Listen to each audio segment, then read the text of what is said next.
గత ప్రభుత్వ నిర్లక్ష్యంతో శిథిలావస్థకు చేరిన గ్రామీణ రహదారులకు కూటమి ప్రభుత్వం మళ్లీ జీవం పోస్తోందని రాజమహేంద్రవరం రూరల్ ఎమ్మెల్యే గోరంట్ల బుచ్చయ్య చౌదరి అన్నారు. కడియంలో రహదారి పనులకు శంకుస్థాపన ప్రారంభోత్సవాలు నిర్వహించారు. గత ప్రభుత్వ పాలనలో గ్రామీణ ప్రాంతాల అభివృద్ధిని పూర్తిగా గాలికి వదిలేశారని బుచ్చయ్య చౌదరి విమర్శించారు. గ్రామీణ ప్రాంతాల అభివృద్ధికి పెద్దపీట వేస్తూ నాణ్యమైన రహదారులు, మౌలిక వసతుల కల్పనపై ప్రత్యేక దృష్టి సారించిందని అన్నారు. గ్రూపులలో రాజకీయాలలో కులాల కోసం నాకు 42 ఏళ్ల చరిత్రలో ఎవరు పట్టించుకోలేదు. అభివృద్ధి ధ్యేయంగా పనిచేయడం నా అలవాటు. విమర్శల కంటే కూడా అభివృద్ధి చేసుకుంటూ వెళ్ళిపోతాం, కాముకి వెళ్ళిపోతాం. నాకు గ్రూపులు ఉండవు, నాకు వెనక 100 బాధలు ఉండరు. లేకపోతే మీరు 3 సార్లు గెలిపించారు, నేను రుణం తీర్చుకోవాలి కదా. ఎప్పుడు కూడా మండలంలో తెలుగుదేశానికి తక్కువ ఓట్లు వచ్చాయి, కానీ నేను వచ్చిన తర్వాత 1500 ఇప్పుడు ప్లస్ ఇస్తా ఉన్నారు. 2 ఎలక్షన్లు 1000 ప్లస్ ఇచ్చారు. మొన్న జనసేన అందరం కలిసాక 18,000 మెజార్టీ ఇచ్చారు మీ ఒక్క మండలం.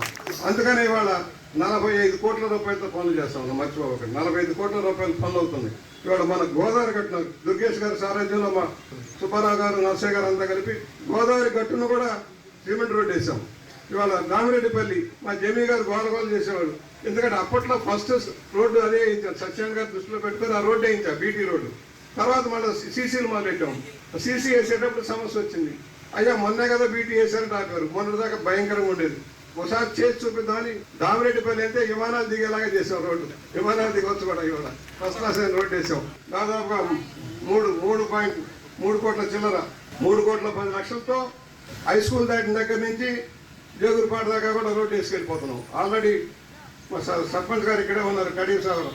నేను ఒక నక్షత్రుడు, నాకు ఆ రోడ్డు కూడా చేస్తాను. చక్కగా ఈ జంక్షన్ చేయమన్నా మొన్నటిదాకా సర్పంచ్ గారు ఊళ్ళో చేసుకున్నాడు. నిన్న నేను ఒకటే చెప్పాను, ఊళ్ళో ఆపేయండి, స్కూల్ చుట్టుపక్కల రోడ్లన్నీ ఎస్టిమేట్ చేయమని చెప్పాను. అంటే మీకు ఇంకా 2 నెలలు చేసిందే చేస్తారు, మీరు చూసుకోండి. ఇవాళ 6.5 కోట్ల రూపాయలు మళ్ళీ కొత్త శాంక్షన్ ఇచ్చాము ఎంఎన్ఆర్జీఎస్లో. కేంద్రం నుంచి కొంచెం ఇబ్బందులు ఉన్నాయి. కేంద్రం కొత్త స్కీమ్లో గ్రాంట్లు తగ్గుతున్నాయి. ఇదివరకు 90% కేంద్ర ప్రభుత్వం ఇచ్చేది, 10% రాష్ట్ర ప్రభుత్వం పెట్టుకునే వాళ్ళం. దానివల్ల రోడ్లు, కాలువలు చాలా వేగంగా అయ్యాయి. ఇప్పుడు ఏమైందంటే గవర్నమెంట్ ఆఫ్ ఇండియా మార్పులు చేసింది. 60% కేంద్రం ఇస్తుంది, 40% రాష్ట్రం పెట్టుకోవాలి. మూలిగా నక్క మీద తాడిపండు పడ్డట్టు అయిపోయింది.